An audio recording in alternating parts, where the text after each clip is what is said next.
Manchester United reportedly start talks with Crystal Palace over a move for Adam Wharton. We are also linked to the Sporting Lisbon central midfielder Hulman. We're talking Alexander Isak and the propaganda surrounding him as Wissa to Brentford is seen as imminent. That is the encouragement that Liverpool need in many eyes to bid that groundbreaking bid to bring Isak to Anfield. Plus, we're looking at Donnarumma to Man City. Personal terms agreed. A bid from Galatasaray to take Edison away from Man City has been submitted. James Trafford reportedly starting in goal today for City as that deal looks to move on and progress. We're also talking Eze. We're talking about the pursuit for Arsenal's positions as well. Anything else on the agenda, you can control it by right now in the live chat. But make sure you hit the like button. Make sure you are subscribing. This is the Done Deal Show. Let's go.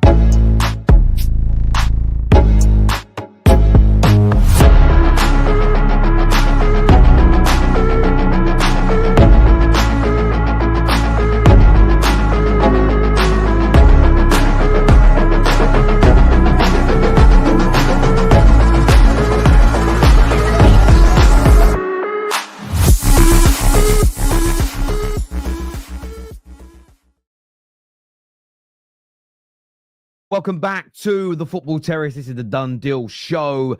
Loads to talk about today. A lot happened since yesterday afternoon. Obviously, the Premier League is now back, but some big updates in the transfer market. But like, subscribe, and get that bell notification hit. Very, very important to the channel that is done. Let me know where you're watching from around the world as well. But look, with all the football starting today, we're going to jump into these stories. And look, Man United yesterday, all of us were gutted. There isn't a single Man United fan who wasn't gutted by the news that United are not going to pursue the Baleba situation further. And I was gutted, like everybody else. I really believe there was a possibility this deal would happen. As I said, 65% was where I was at. And it was growing the longer the conversation went on without being shut down. But as I stated, there was always this 40-odd% chance, which is still a very big percentage, by the way, chance that the deal didn't happen. And the one thing that I hoped wouldn't happen, that I ended up being 100% correct about, and I'm gutted I was right about this. If the no, if the rejection, if the pushback from Brighton was hard, so there is no price, there's no position for negotiation, there is no amount you can offer us that will make us negotiate. If that was the feedback, United were always going to walk away. That's the only element here that where I'm frustrated is I'm seeing Manchester United fans go crazy. And that tells me you didn't read the reports or you didn't listen to the reports from Ornstein, from Fabrizio, from Ben Jacobs and multiple other journalists, especially the Brighton journalists. They all said this, and you've always got to take it on board. They literally said, Man United are pushing hard with the player. Man United are not giving up. Man United really want to make this happen. They're prepared to make a massive bid. What was always said in the other direction was that Brighton didn't want to sell. They had no intention of selling, and they were not going to give a price. When these journalists were pressed on how this would go, I remember Ben Jacobs saying that it literally is in this direction of, well, if the response is, look, you know, you've offered us 100 million. It's not quite enough, but thank you.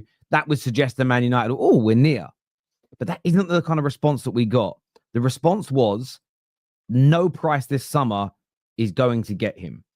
So I do get the frustration that Man United fans are going through, but I do think there's been a complete and utter meltdown, from Manchester United fans of epic proportions. Oh my God, we're run by idiots. We're so stupid. These reports don't make sense. The reports make complete and utter sense. This wasn't a PR exercise. And I think Ben Jacobs said this about 5 times in 2 weeks on the United stand and on the Football Terrace. And no one seemed to take it seriously till now, that if Man United can't get the deal done for the right price this summer, or if Brighton just refuse everything we offer, they'll do the groundwork for next year. David Ornstein has reported that the player is still pushing to join Manchester United next year. Of course, there'll be competition, and we could miss out on him. Somebody else could come in. I'm very, very aware of that. But United will come back for Baleba.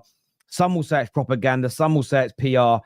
but they were very open about that the whole time. This isn't a reaction to being rejected. It isn't, we got rejected, we've got to think of spin. This was put out from the beginning. Go back and read the first articles. Listen to the journalists talk about it for the first time. This was so clearly pointed out. Now, what's the pivot? What's the pivot from here? Well, we've seen links to Ullman. We have seen links to Wharton. And there are reports today that talks with Adam Wharton's team, talks with Crystal Palace have already begun. Now, these are speculative, in my personal opinion. And I know one of them comes from Indy that people are giving a lot of credibility to now, and that is fair enough. There was a Simon Stone links to Ullman yesterday that he's been told by somebody close to the player that he will leave Sporting Lisbon this summer. Ruben Amorim obviously rates him. And it's a really interesting one to see what people want, because when you compare the two players, they are different from each other in certain areas. You can see here with Ullman, a much better pass. This is based on percentiles, not a percentage, percentiles. Ullman, one of the best pass completers in European football, as an example, and you can see that, and it's quite simplistic to follow there. You know, one of the best pass completers, does the most amount of passes, very good when it comes to progressive passes as well, moving the ball up the field. Scores more goals as well, as an example. Much better when it comes to take-ons and getting touches in the opponent's box. But then when you look at Adam Wharton, you see a player that is much better at creating opportunities and chances. You look at the shot-creating actions. You look at the XG as an example. Also better defensively when it comes to tackles, interceptions, clearances, blocks. So a better player on paper when you compare it to Baleba. When you throw Baleba into this graph here, you can see Baleba, again, is different from both of them. Not as good a passer, but a better carrier of the ball. Better when it comes to, similar when it comes to goals and taking shots on goal, but then a superior defensive midfield player, but isn't as good at passing the ball as Ullman. Is better at passing the ball in terms of completion than Wharton. But Wharton, when it comes to progressive ball passing and creating goal scoring opportunities, is also better. And in fact, when you look at these three on a graph together, plus you watch them with your eyes, the three of them together would be an amazing amazing trio to add to Kobbie Mainoo, because you would have a complete midfield. You would have the energy, you'd have the passing range, you'd have creativity, you'd have obviously what Mainoo brings as well. But it's the deliberation around what to do. And if Man United have absolutely no chance next year, if this is all PR, as people say, and there's no point waiting for Baleba because it's all bullshit, then they do need to pivot to somebody that brings those ball carrying abilities and those energies to the midfield. If Manchester United don't do that, if Manchester United, if their pivot is to a different type of midfield player, that would suggest to me that they believe there's a real chance of Baleba next year. There's also Hayden Hackney to look at as well. Now, Hayden Hackney's in green. Now, Hayden Hackney, listen, the only thing with Hayden Hackney is in the Championship, not one of the top leagues in Europe. But with Hayden Hackney, the man's got, he literally does what Wharton does in terms of shot creating opportunities. He does majority of what Ullman does in terms of pass completion. Gets a lot of shots off, scores goals, is an amazing ball carrier. Amazing when it comes to take-ons. Gets a lot of touches in the opponent's boxes. So there's Hayden Hackney. There's an example as well here for Manchester United to look at. As a player I personally rate, and I just wanted to put that out there. But overall, as I say, we have to pivot and we have to buy somebody. I get that Man United fans are disappointed because I'm one of you. But again, I just don't think this is the time for meltdowns. I don't think this is the time for crybabies. I don't think this is the time for conspiracy theorists. I don't think this is the time to start turning on the club. When we got linked to him, this is the irony in all of this. When we got linked to him, the same people I'm hearing moaning, I heard go, do you know what? Even if we can't pull this off, I love the ambition. I love the seriousness. I love what we're trying. We don't land him through no fault of our own. Through no fault of our own, in my personal opinion. And this is the one question I've got for people saying we could have done more. Tell me what we could have done. Break that down for me. Because I'm not hearing a lot of solutions. I'm hearing a lot of moaning. As Fabrizio said yesterday, Man United tried to understand if there was a number to reach in order to try and get the deal done. Okay? 100, 110, 120 million. The answer from Brighton was no number. The player is not for sale. Based on that, and you can speculate that isn't true, but that's just the way of, in my opinion, ducking an answer. What more could Manchester United have done, in your personal opinion, in that circumstance? But let me know. Give me your thoughts and feelings and opinions on this now. Let's go to some of your comments that have come through here. Brighton didn't quote a price. Well, exactly that. Man United were pushing for a price. And it wasn't that they said, we're not going to tell you, bid blind. It was no bid. So some people are saying, well, I thought we were going to bid. And I said to you before, whether it's an official bid or an unofficial bid or an informal offer, you can just, that's just a little bit of semantics. If Brighton just keeps saying there is no number, there is no number, there is no number, how high would you have gone? That's my question. And unless you give me a direct answer, I'm just not entertaining people saying we should have done more. You can't say we should have done more and then not break down what more we could have done. That's just baby talk. And we're not doing that on the Football Terrace anymore. Big here says Wharton is quality, very high football IQ. Like I said it all along, if we are going to go back in for Baleba next year, even if there's a chance we don't get him because someone else does, I would rather not buy a lesser version of him.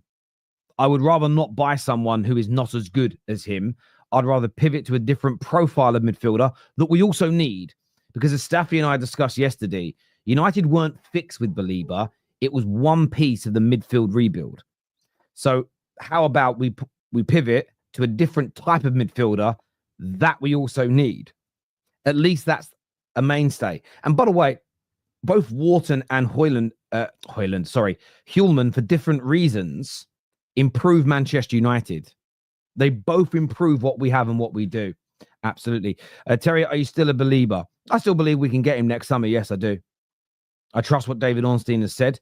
This is why I trust what people say. Oh, they're just spinning it. But every single one of those journalists, every update they gave us was very hard deal. Maybe it won't happen. United know this. They didn't lie to us. People call it propaganda. What propaganda? They literally told us this could be the outcome. Maybe us, as United fans, we believed a little bit too much. We got a little bit too excited. That's fair. But the journalists told us all along how hard it was. The journalists told us all along that if Brighton don't give a price and just say there is no number, it won't happen. Now, what would have been worse for Man United? And we just don't understand this as Man United fans. We're such bad palates for this. What would have been more stupid is to keep pushing for the next 2 weeks and end up with nobody. It's right now that we pivot away and try and find somebody else that gives the midfield a new dimension. It's absolutely right. Terry, you could always drop 90 million on let's go. Yeah, it's you go. Well, again, he's very good, but I'd rather wait for Baleba. You guys need to go quick if you want Wharton. Yeah, look, I don't think we'll get Wharton. I don't think Crystal Palace are going to sell. I think Crystal Palace are going to reject all approaches. I just don't see it happening personally. As much as I would like it, I don't see that one happening in any way, shape, or form. I don't see that one going through, my friend. Personally, I think Ullman is more likely than anything else. But then at the price that Ullman is, this is where you can maybe sort of kill two birds with one stone. Maybe you go, right, well, this is where I'd look at Man United and go, look, we're going to go for Baleba next year. He's a dream target, and we're going to go and get it done. And by the way, we've seen teams miss out on players one summer and go and get them the next, or miss out on them in the January and go and get them in the next window. I'm not going to cry and bleat about it because we've done equally. By the way, I don't want us to massively overpay. I didn't think 100, 110, 115 million was too much for a player like Baleba because I know what he can bring to us and I know the improvements he'll give us instantly and over time. That all being said, would I pay 150 million pounds for him? No, because you're paying well over the going rate for players like him beyond a country mile. If you just look at the Caicedo price tag and the Rice price tag, what Rodri at his peak would cost you as an example, you're going 20, 30, 40, 50 millions over that. That is going to eat into the budget for other players. That would be stupid. That would be cutting off your nose to spite your face. It really, really would. My focus is to see players really embrace Onana, and we give them Rasmus Højlund. Listen, I like Onana. If Onana was somebody we pivoted to, then fair enough. He would improve our midfield. But I don't want anybody that is instead of Baleba of a similar profile. I'm not saying that that's Onana per se. I want us to go for him next year. I'd rather wait. Terry, we need to pay the right amount. That is fair, but what is the right amount? Again, this is the point. It's okay for fans to moan. It's okay for fans to express opinions. That's what these channels are here for. But in that process, you've got to make a statement. We can't just say, we didn't do enough. What more would you have liked to see Man United do? It's not my job. Don't give an opinion then. If you don't have a fully formed opinion, shush. Shush. You can think it, but if you're going to come on a platform and give an opinion, it's got to be rounded. There's got to be, I like this, I didn't like that. We should have done this if we went with this approach. But I'll tell you why people don't like doing it. And I'll call it out now. Because someone might go, we could have done more. What should we have done? I'd have put down 200 million. Suddenly, all the people supporting you going, yeah, you're right. We should have done more. They go, hang on, you idiot. That's crazy. You lose the support. People like to just moan because it gets them in the club of whingers. They don't like to provide solutions because the whinger club might kick them out. Absolute, unadulterated fact. Not an opinion, that is a fact. We've got to see what the best... we got to see what the best guys amounts we can pay. I prefer Terry. I don't make any sense. I can't read that. That doesn't make any sense. Rewrite that again. Brighton will want Caicedo money for Baleba. That's a fact. Yeah, they will. And the reports are Man United were willing to pay somewhere in that region. Now, if it comes out that we only offered 60 million plus 10, then I will be very, very angry that we thought that was ever going to happen. It's always going to be Caicedo money, even now or in the future. What has been reported by Fabrizio is that they've just said it doesn't matter if you offer that this summer, we're not taking it. So at the end of the day, we know they're a selling club, but what was stated all along in these reports, which is why I always gave that big percentage chance, that 40% chance. And originally it was a 70% chance they would do it. It grew because I thought this deal would get shut down quicker than it did. And I allowed my excitement to take over. But there was always this big percentage, okay, that they would just give a hard no. Anyone who ignored that is a fool or they're a liar. They're just liars. Best go for another midfielder now that's different to Baleba than getting... where's that gone? Then getting someone just like him now and not to go in next year. We did the groundwork. He wants to come next year. Listen, I mean, I trust David Ornstein when he said the player is still pushing to join Manchester United. And as long as we maintain that and do the charm offensive on him, then it makes sense.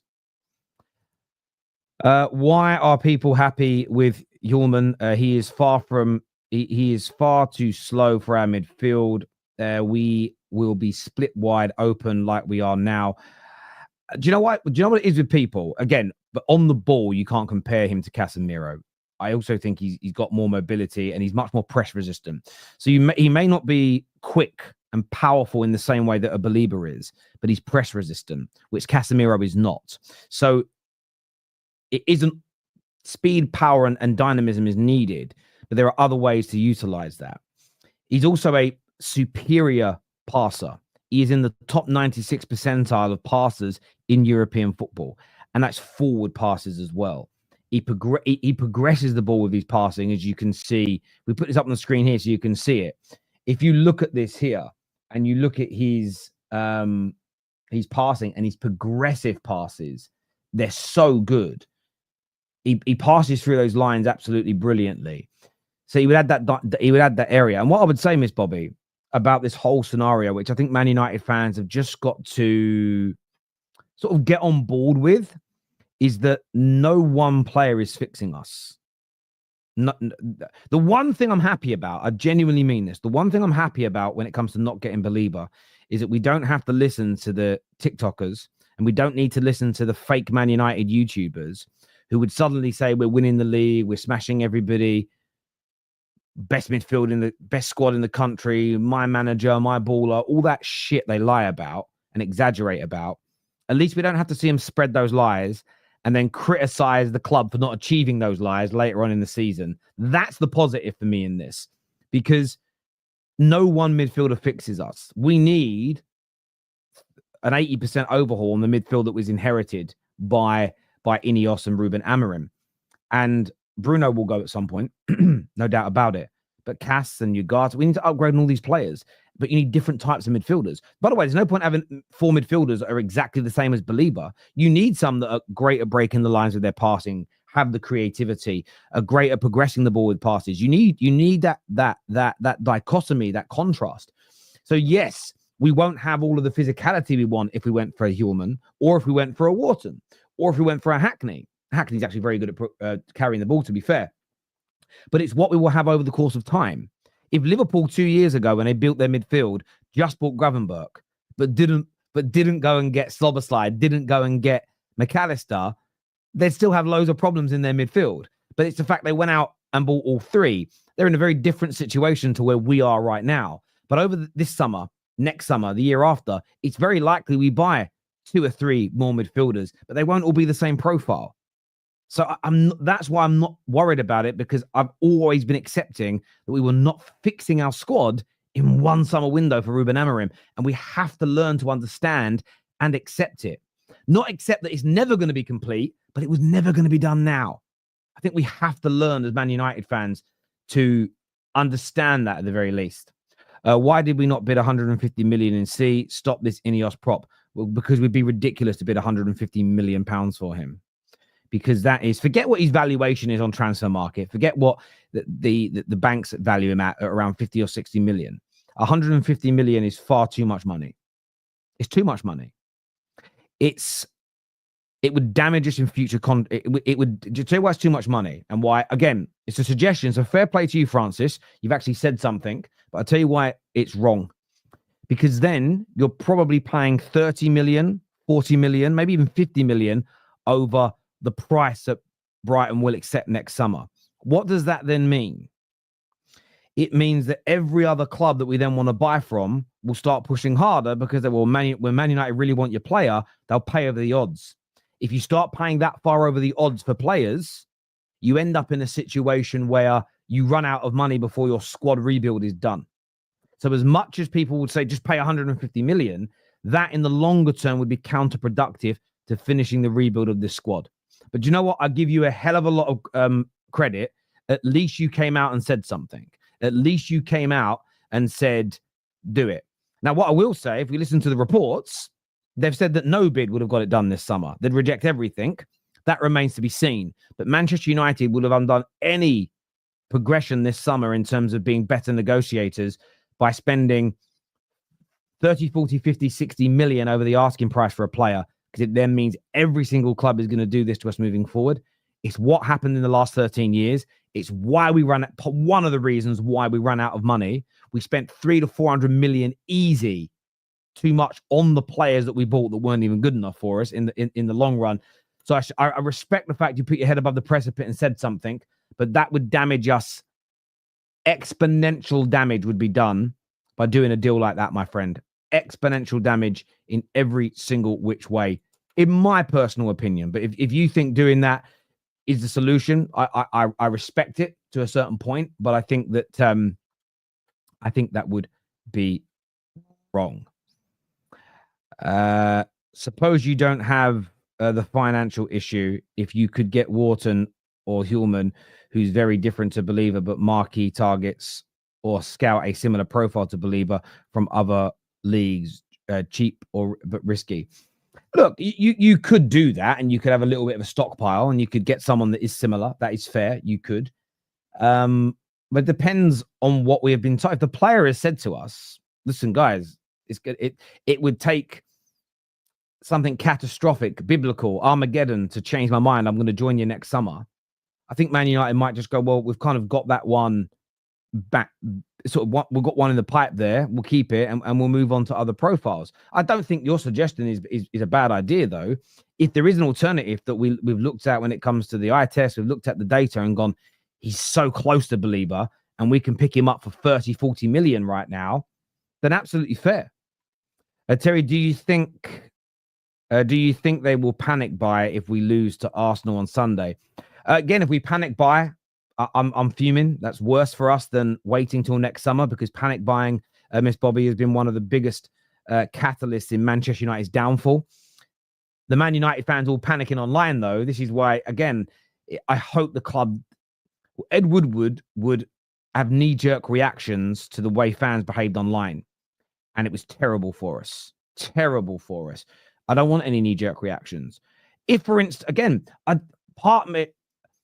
if we lose on Saturday and we get run through in the midfield, we go, oh, well, this just bid astronomical money for Baleba and bid 150 million.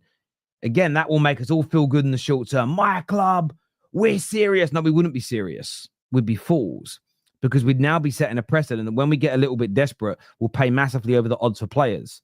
Every other club is then going to start whacking on the Man United tax, what I call the stupidity tax. Then you run out of money before your squad rebuild is done. The manager will fail. Fans will go, manager out, the manager's the problem. Look how much money we've spent. Well, of course we spent so much money because we're overspending on all our players. So what should have cost 500 million has actually cost 800 million. And we're judging the manager on the ownership overspending because the fans panicked. Again, thick as shit. Not you, Miss Bobby. I'm saying the logic is so flawed. And I've been talking about this stuff for 10 years. And as soon as we get into this position, everyone goes, there's just panic buy. There's panic buy and overspend. And then when the rebuild isn't complete, we blame the manager because so much money's been spent. It is a vicious cycle. It's a vicious cycle. So yes, I don't want any panic buys. I don't want anyone I don't want to massively overpay for players at this point. That for me is the slippery slope and the road to ruin. Absolutely, 110%. We cannot advocate for the same mistakes of the past to be made again. If you do that, I'm going to say it now. I think you're as bad as the Glazers. You're as bad as the Glazers. If you're advocating for Glazer behavior, you're one of them. Simple as that for me. I want to talk a little bit of Alexander Isak. I want to speak a little bit of Isak because of the wonderful things he does. Boobity boobity boop. I today, I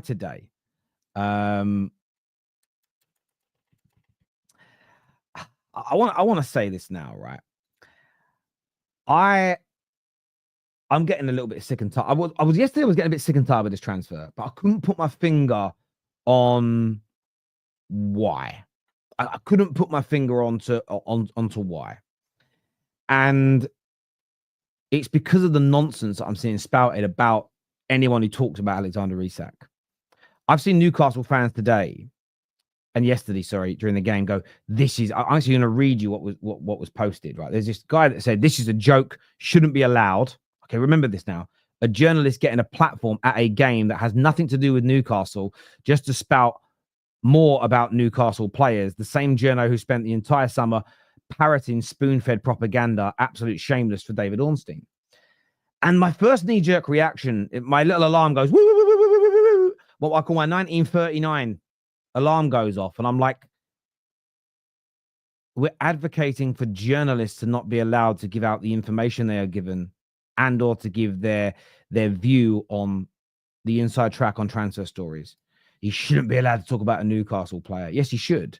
I would advocate that if that was Arne Slot doing an interview or a sporting director at Liverpool talking about your player, that would be unethical and immoral. And I like when managers go, I'm not talking about other people's players, and they shut it down. But for a journalist who is neutral, because he's also a journalist that's reported, this is a crazy thing. Whenever he sits there and reports about players going into Newcastle, there's no problem with it. I've sort of seen now people, oh, the Wissa deal's different for all these different reasons, behavior, club stars, all these different things, blah, blah, blah, blah, blah, blah, blah, blah, blah. And I get all of that, right? But from my point of view and perspective, it's the constant belly aching and the constant moaning. At the end of the day, yes, like Wissa, for instance, has behaved better, I think, than Alexander Isak has. But that's because, I suppose that's only if you take the stance that Isak asking to leave a year ago and telling the club he wanted to go and everything. If you believe that's all a lie, then maybe you see the behavior as being a little bit different. But from my point of view and perspective, I just think this has got out of hand. And I think some Newcastle fans have lost the plot this summer. I'm going to be honest with you. I get they don't want to see their best player leave. I understand that. And there are nuances and there's differences in every single transfers, but we've just got to stop the nonsense. We do it when a player wants to leave. Disloyal bastard. When your club gets rid of a player that you don't need, you celebrate it because you hope someone better comes in. And yes, there are differences. Yes, there are nuances that are different in each deal. They can't all be compared in a completely monolithic way. However, there is always like similarity to this, and the fickleness of football fans on this deal particularly as just, and again, Newcastle being backed by a lot of United fans, by a lot of Arsenal fans who don't want to see this deal get through online as well. But I just sit there and I mean, the fact that Arsenal fans are back again, yeah, you're right. When Gyökeres was doing similar, yeah, but he had a gentleman's agreement. Well, there are reports that Isak feels he had something akin to that as well. It's just jarring. And I think that's what's been bothering me about this deal. But look, Wissa has now been given permission to go and speak to Newcastle United. The irony is people are saying it's different now with what Wissa doing because now the permission's been given. Yeah, but only after he was saying he won't ever play for him again. So look, from my point of view and perspective, look, the Isak deal is getting a lot closer now. I think that the deal for Wissa to go to Newcastle will happen. I think it's close to, I didn't actually update the thumbnail earlier and add Wissa in. I've done it now. I think that's going to go through. I think that's going to happen. I think that Isak will become a Liverpool player. I felt it all along. It's just been a jarring one. For me personally, it's been a real jarring one with all this talk of propaganda, all this talk of journalists shouldn't be allowed to speak about this stuff. Journalists shouldn't be able to publish this stuff. If you actually read David Ornstein's articles, in every single one that I've read, so I'm not saying all of them because only the ones I read, it would be, this is what the player has said. And his next line is, Newcastle dispute this and say this. So he literally is presenting both sides of the argument. The same as he did with the Baleba news. Man United think this and want that. The player thinks this and wants that. Brighton are saying this. It's a complete and utter view. That is what journalism should be, by the way. He isn't just sitting there and saying everything Newcastle's saying is a lie. This is the truth. People calling it propaganda. I hate when people call it propaganda. We know why they're saying propaganda. They're using the word propaganda to essentially try and connect it to something, dodgy nation states do, like it's some kind of conspiracy. I've seen people suggest that the only reason this deal is happening is because the media has forced it into happening. If the media hadn't reported on it, this wouldn't be going on. It's like, you're crazy. You think Fabrizio's made this happen? Woo! Madness to me. And by the way, I know this isn't all Newcastle fans. I'm not saying it is. I want to be very clear about that. But there are certainly some crazies out there. And honestly, I don't even understand it. I really don't. Ornstein reported Isak was staying. Okay, I can't get involved in that conversation. Thing is, let's see what this says here. The thing is, the media like Ornstein and Fabs shouldn't get involved in bad attitude players. Yes, give pieces based on the move, but we don't know. But we don't need to know he moved house or is avoiding training. Why not? Why don't we? You might not want that, but other people do. Why should the media be dictated to by certain people? I want to know about it. I don't want things being. I'm just not going to advocate for things. I want the information because the more we know, again, it's not about believing everything they say. It's about being informed. And this is what happens because people are emotive.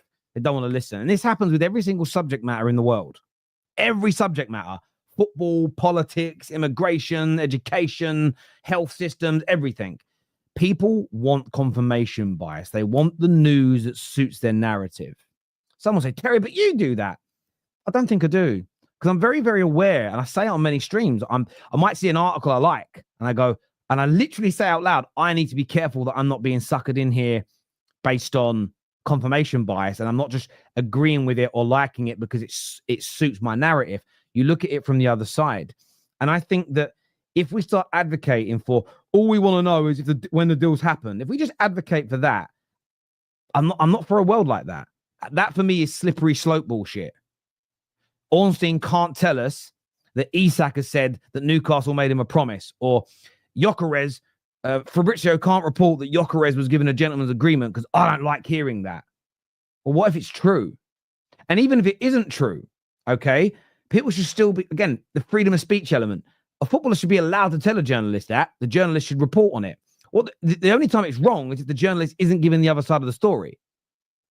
If a journalist says that the player is told this, that, and the other, we contacted Newcastle, we contacted X, we contacted Y to corroborate the story. We got no reply, or we was told this was incorrect.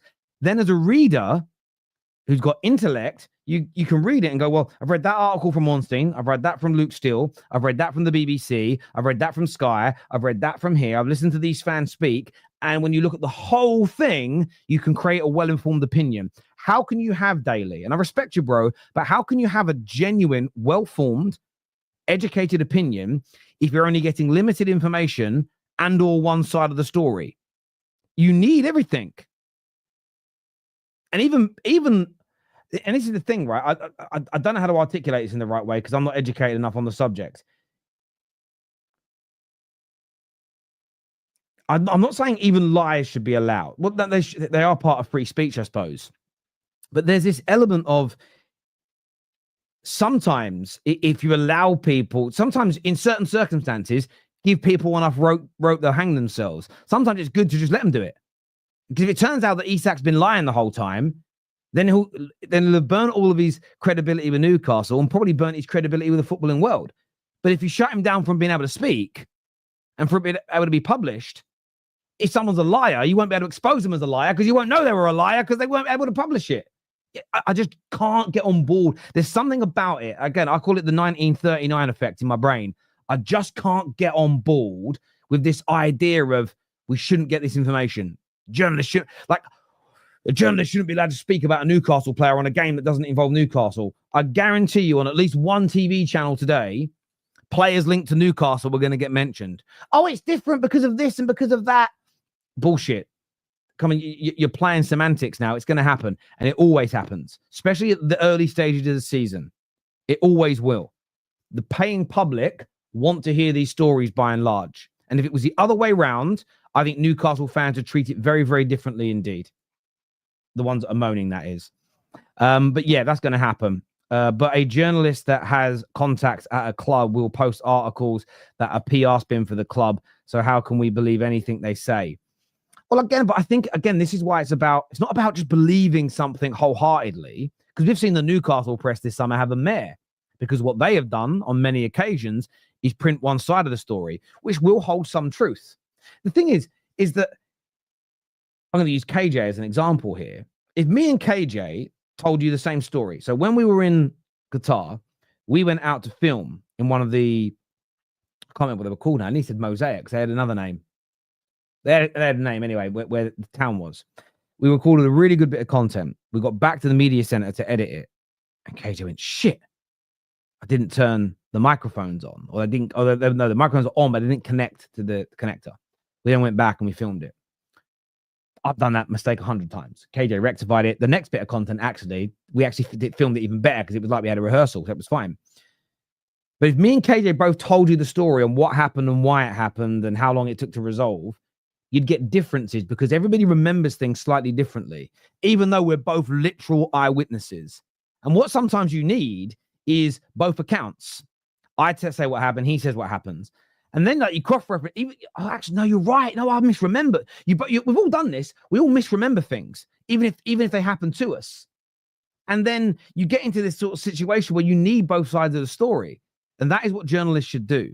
And I think journalism in this country went through a really bad period where everything was just, this is what one side of the story said. It fits my view of the world or view of the situation, so I'm going to print it. And I think that's a terrible way for them to behave. They should be giving out the facts. They should be facts as they know them, and they should be giving out what witness accounts or eyewitness accounts or individuals involved have said. They should be given a right to reply to the people that these claims are against. They put it all into an article. You read it, you digest it, and you make your own minds up. But what we have now is headline readers, and we have journalists that spout absolute one-sided nonsense. And I don't think Ornstein's been one-sided in this conversation, because he still keeps saying Newcastle insists the player isn't for sale, which means he's also giving you Newcastle's side of the story. But that's just me. Maybe I see it differently to everybody else. Maybe I do. United fans shouldn't worry too much. And tomorrow our record. Okay, we'll come back to that a bit later in the show. Also, another update that we haven't got into yet before KJ joins me on the show is Donnarumma to Man City. A really interesting update today. I want to just speak on this for a second, because I think a deal of this magnitude deserves some attention. But I want to make sure I've got the article in front of me. There are you. So this is from Fabrizio. It's an exclusive. Sorry, everyone. It says Galatasaray have sent their first official bid to Man City for Ederson. The proposal was in the region of 10 million euros, while City are asking for a higher fee. He says that Gigio Donnarumma has already opened the door to Man City. No issue on personal terms. If Ederson leaves, Donnarumma doesn't say will, says can join Manchester City. And look, I don't necessarily think it's an upgrade. I think it's like for like. I don't see too much differential in them as goalkeepers. Ball at the feet, we know Ederson is another level. But I do think Ederson needs a change. I think City need a change in goal. I think you might get a better goalkeeper next year. I also think Donnarumma is going to come in with the bit between his teeth because of how much he wants to sort of prove PSG wrong for not having more faith in him, as it were. But yeah, I'm excited. I'm not excited as a Man United fan, but as a football fan, I'm excited to see what Donnarumma does here, because I've seen Man United fans and I've seen Chelsea fans turn their nose up at Donnarumma. And how Manchester City, who have been in the last 8 years maybe the most consistent and best team in the world in that time, they want him. You could always, when people, this is where I don't see confirmation bias, but this is where I always look at these situations and say, whenever it comes to me versus you debating a player and everything else, right? My view on these situations is very, very simple. Who buys them? Where do they go after our debate? So with Zaha, some people told me one of the best wingers in the league, one of the best wingers in the world. If you look at the fact that no one big bought him after his second stint at Crystal Palace, goes to Galatasaray and then goes to the MLS, I still stand on it. Very good Premier League player. I think he was a very good player. But I think he was overhyped by people that said one of the best in the league, one of the best in Europe. His movements after Crystal Palace, for me, are confirmation of that as an example. You look, for instance, though, at Scott McTominay, people that said he was nowhere near, he could never run a midfield, nowhere near the standard average bum player, goes to Serie A, player of the season in the league, best player in the league, pivotal in winning a league trophy. So it isn't just he won a trophy. I always speak about the pillars of the game. He was integral in Napoli winning that trophy. Ballon d'Or nominee. I think he'll get quite a few votes in the Ballon d'Or as well. And again, it's proven anyone wrong that said he was a bum player. It's objective fact what he has gone and done. Donnarumma, I don't think he's this good. I think he's that. I think he's the other. A team like Man City goes to buy you. I think it's an objective moment when it comes to those debates. So, yeah, fantastic move for him. I think it'll be a fantastic move for Man City, unfortunately. And yes, I'm saying unfortunately. I'm a Manchester United fan. I don't like the deal from that point of view. But what I won't do is lie about the player. I think he's excellent. Yep, not amazing with the ball at his feet. But I saw PSG last year play some of the best football in the world playing that way. I don't believe they're moving him on because they need a different type of goalie. I believe they're moving him on for financial reasons in terms of lowering that wage bill as part of the Campos methodology. Plus, they're just going for the young French players, and that's what they're moving on. And I think they're moving on most of their Galacticos and their stars, and he was part of that, and that's just their approach. I think they're needing a different goalkeeper because they don't want to say it the other way around. But he's brilliant, and what is going to be PSG's loss, because they will miss him this year. They're going to miss him. You're going to see games in the Champions League this year where Gigi would be saving those shots and they're going to concede them because he was making saves. He's constantly done it. He makes saves that are just crazy good. And yes, there are some mistakes in him, but I think he's a net positive for any team that he goes into. So fantastic business for Manchester City in every single way, shape, and form. Absolutely is. Terry, go and check out Sasha Tevin-Lieri's most recent tweet. Is it going to depress me? I hope not. Eze is pushing to join Tottenham. He has agreed on personal terms with Tottenham and wants to leave Crystal Palace. Eze expected to be left out of the squad against Chelsea on Sunday. Interesting. We'll get into that story maybe a little bit later today. It's the only issue when football comes back and it's still transfers. I feel so torn. KJ jumping on show with me for a bit. Let me get my earphones on. Where's the other buttons I need? There we go. Morning, mate. Welcome. You in McDonald's? What's going on? Oh, there we go. I was like, what's going on? Am I here? Yes. How are people? How are you doing? Premier League Saturday is back finally. Yeah. Well, wonderful game with Aston Villa and Newcastle. And you know me, in my Bromley bias, I hope Villa smash them. With the way that the fans have been moving this summer, I need Villa to destroy them. I would love that. Absolutely love it. As the famous Keegan said. But is it Keegan who said that?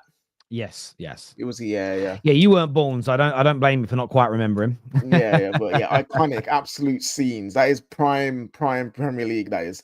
But yeah, how are you feeling, Terry? It's been not 24 hours, but it's been a good over 12 hours. You've slept on it. How are you feeling? I'm disappointed. Of course I am. I'm not having a meltdown like other Man United fans are, though. And everyone's entitled to do what they want. I'm not saying people shouldn't feel that way, but I'm pushing back against the reaction because I think it's wrong. And as much and what I mean by wrong is not your emotion, the attacks on the club. Yeah. People have gone. I don't know if you remember this. I'm talking prominent YouTubers, people on our shows, United fans. Even if we can't pull this off, shows us a plan. I'll be happy with the ambition. We haven't been able to pull it off. No one has stuck to their word. It's we're a joke. We don't know what we're doing. Then suddenly, the Ornsteins, the Jacobs, and the Fabrizios are lying. They're suddenly not the most free, credible journalists out there, and they're lying about Brighton turned down whatever we bid. They're lying about the fact that Baleba isn't still pushing to join us. They're ignoring what Jacob said every update in the last week. It's hard. If it can't be done, though, the positives are the United will do the groundwork for next year. Don't believe it. We'll definitely miss out on him. It's the overreacting and overly negative comments. It's the we should have just done whatever it took. Or what do you think we should have done? Well, that's not my job to tell you. And I always look at it this way: when someone can't give you, and fair play to Francis who super chatted in and did, but if someone can't give you how they would have resolved it and got it done, they can't explain that to you. I don't think their moaning has any validity to it, because what they're actually saying is, I understand why we didn't get the deal done, but instead of showing understanding, I'm just going to be angry for the sake of it. I think they're just exposing themselves as being very immature. It's a sad thing that we knew this was going to happen as well. That's the problem with our fan base. We're very predictable as a fan base. A lot of people like to, like you say, gas things up, hype things up, say ridiculous things like, if we sign Baleba, we're back. Not even if, when we sign Baleba, we'll be back. Look at this squad. Look at this team. We're moving differently. They'll say all these things, not fully believing them or not really backing them. And then as soon as it goes wrong, they will flip and be like, "Oh, this is a disgrace. We're such a good joke," like you say, joke club. And I'm like, it's like, but you didn't really believe we were getting in the first place. So doing all of this is just for show. And there's some people who didn't believe in the first place. I've seen these people say, I don't think we're going to do it. I think it's just PR. They only did it to stop the flipping protests. And now that it's come out that we're not getting him, it's how dare we not get him? But I thought you didn't believe we'll get him anyway. I think the annoying thing is with our fan base is that we're still in this mode of like find ways to just hype things up just so we can be angry. And I hope we get rid of that in the next few seasons where we can just have genuine conversations. But yeah, listen, like I said yesterday, it's annoying. It's gutting. It's the hope that kills. But as someone who had hope, but also was realistic in the fact that I didn't think we'll get the deal done, I'm content. I'm fine. We tried. We were going to offer big money, like more than we probably would have wanted this summer. We was going to do it. And if a team does not accept the max that we will go to, there's nothing more we can do. And in the past, we would have been like, okay, what if we push to this point? Or what if we push to this amount of money? And yes, you had, what's his name? Francis say, why did we not just bid 150 million? Because we in this moment in time, we ain't got 150 million. Or we're not in a place to bid 150 million. So I'd rather us walk away and put the groundwork in for next year and have a go next year. And hey, listen, if we lose out to Liverpool or to Man City or Arsenal, whoever comes in from next season, yes, I'll be more frustrated because obviously the plan was do the groundwork now, go from next summer and make it easier for yourself. But then you still lose. That's when I'll have an issue. But for now, I can't be mad at the outcome that hasn't happened yet. You know, so for now, I hope that's the plan, and I hope we go and get him next summer. Yeah. For now, yeah, we need to have a good backup. We need a good alternative, and we had this debate earlier. So I'll just quickly say what we did. We had that discussion of, do we want a Baleba not 2.0, but Baleba B class?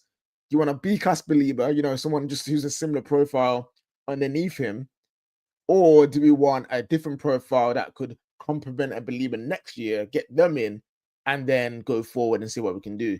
Me personally, I'm on the side of get B class Baleba, because even though, yes, next season they might get benched by Baleba if we do sign him, I'd rather that profile in the club now, because we need that. And if that helps us get Europa League, Champions League, gets us further in the competitions, that we will need more cover anyway. So that player can then again reduce to the bench, get a squad role, and because we're playing more games, everyone will be happy anyway if we get Baleba in. So we need to find a Baleba not 2.0, but like B class Baleba, which I believe that Agume might be that. Lamine Kamara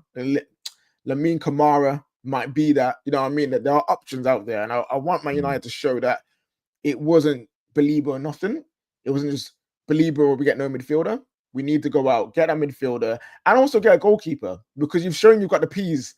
You've shown you've got the money to do that. So go and do those two things. Yeah, and I don't think what you've said there is a bad suggestion. My view on it is just different from the perspective that I would rather pivot to other number one targets. So that's because I've seen there are B options. You know, Liverpool went and got Endo when they couldn't get Caicedo. And that's actually worked out quite well for them. That being said, they had a much more balanced and high-level squad than us at that time. So it's the problem is the start point is different.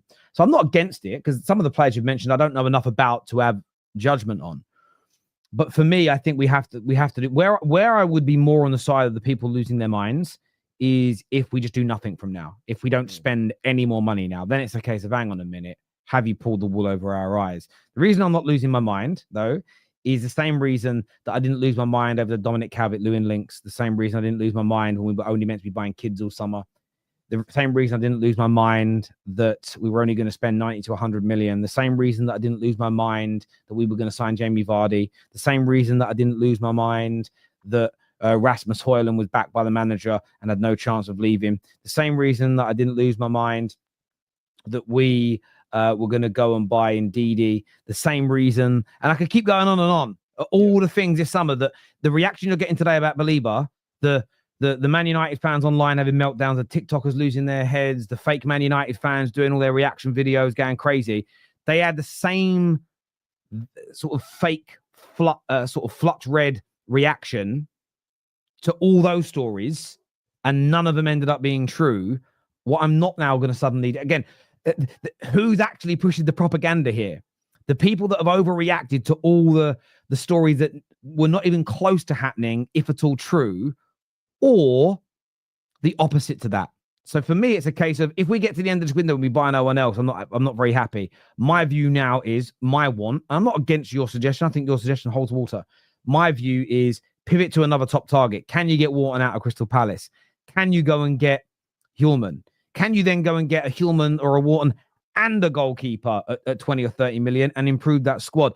And I know someone will go, but Wharton and Hjulman, they're nothing like Baleba. Yeah, well, then that tells you we're going back in for Baleba again next year. Yeah. It isn't ideal. I'd like him now. But again, now isn't the time for losing our minds, because remember, we wouldn't have won.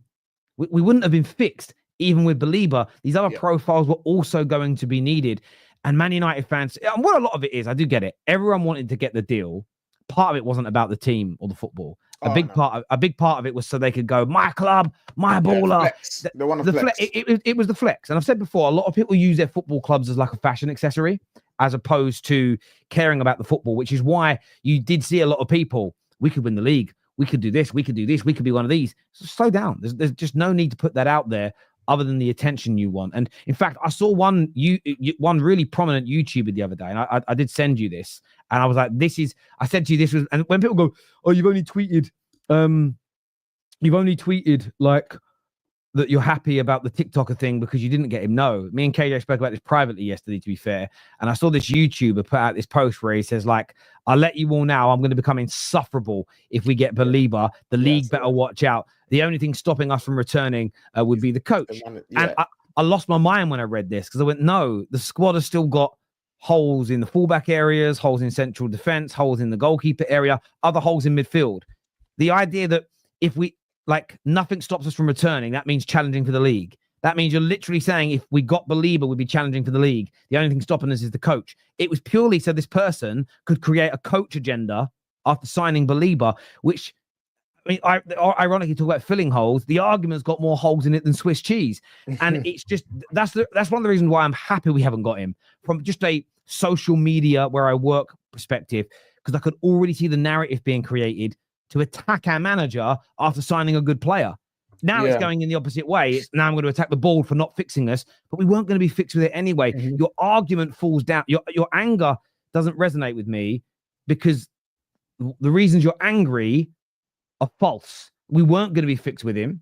This isn't propaganda and PR. If it was, we've been told all along this might not go through by both Brighton's side and Man United's. Then when it doesn't go through, it's like, well, I feel like I've been blindsided. Well, that's your stupid fault for not reading the articles, then, you moron. Yeah. Now, and this is the thing, like fan reaction and fan bases, like mood and fan bases, what they say and how they act is more important now than it's ever been, because the media pick up on it, and the media will spin their narratives and spin their shows and do their talking points off what we say, right?